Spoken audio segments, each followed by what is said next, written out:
It's been a couple weeks since I pressed these autumn leaves in an old bullet journal, and they're finally ready to be put up on the windows and decorate my home while preserving the autumn colors until I decorate for the winter holidays.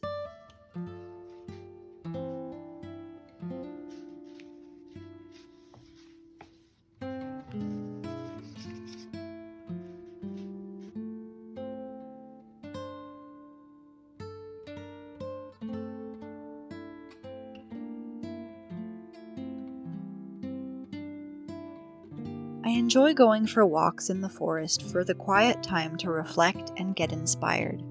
It feels like the cold, crisp air has a way of allowing me to clear my head and shed the weight of the waning year, similar to the trees shedding their leaves.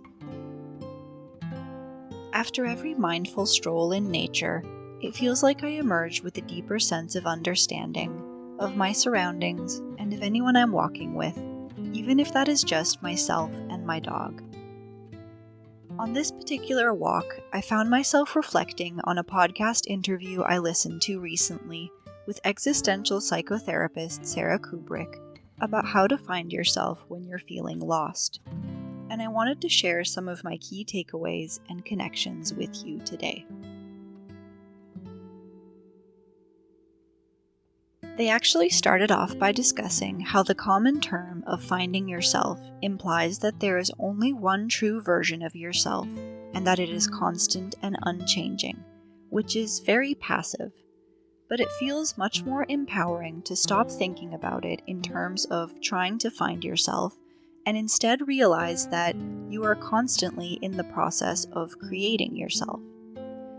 Even if we were to stick with the terminology of finding ourselves, the reality would be much more akin to a lifelong game of hide and seek, where we have to keep finding ourselves over and over again. Because surely our most authentic self at age 16 is different than at age 32, 48, 64, and so on.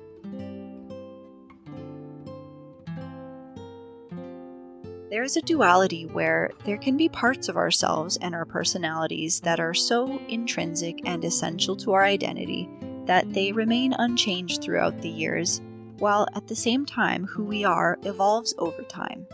But if we get stuck checking boxes and pleasing others, then we will always feel inauthentic, disconnected, and lost in the hustle and bustle of life and who we think we should be.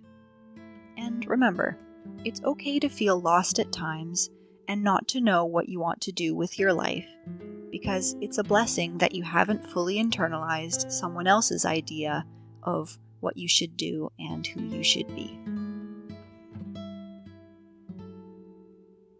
The first step in becoming more conscious about creating ourselves is to observe the ways that we already do this in our everyday lives. This means observing our thoughts, feelings, and actions objectively and non-judgmentally. You can ask yourself, what did I learn about myself today? But that question actually feels a bit lofty to me, like I need to constantly be discovering something new and surprising and essential to myself.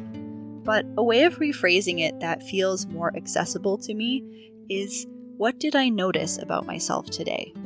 That feels like a much more easily achievable bar, and it also makes it easier to include small things like, I noticed that I feel uncomfortable around this person, or I don't enjoy this film genre, or I reacted impulsively in this moment. When we start to notice the way we act, we can then evaluate whether or not the way we act is in line with who we see ourselves as and who we want to be. It's about gathering data about ourselves in a curious, neutral, and open way. In order to be our most authentic selves, how we perceive ourselves and how we act must be in alignment. If you believe that you are a certain way and you don't act that way, it can feel disorienting at the very least. At any point when you act, you can be authentic or inauthentic. Basically, if we notice ourselves acting in a way that is not in alignment with who we believe ourselves to be, whether that is good, bad, or neutral, We must either change the way we perceive ourselves or change the way we are acting. Otherwise, we will always feel inauthentic and feel disconnected from our true selves. And this is actually a way that we are fine-tuning ourselves all the time without even noticing it. But we can make this process much more conscious and intentional if we wish. What may have worked and felt authentic to you at one point may change over time. And that is why creating the self is a constant process of trial and error, of observation and evaluation, and making adjustments. I find it very permission-giving to know that acting in ways that feels disharmonious with who we believe we are or want to be is actually a part of the process of discovering and becoming who we are, as long as we make the necessary adjustments afterwards. But that last part is probably a topic for another video.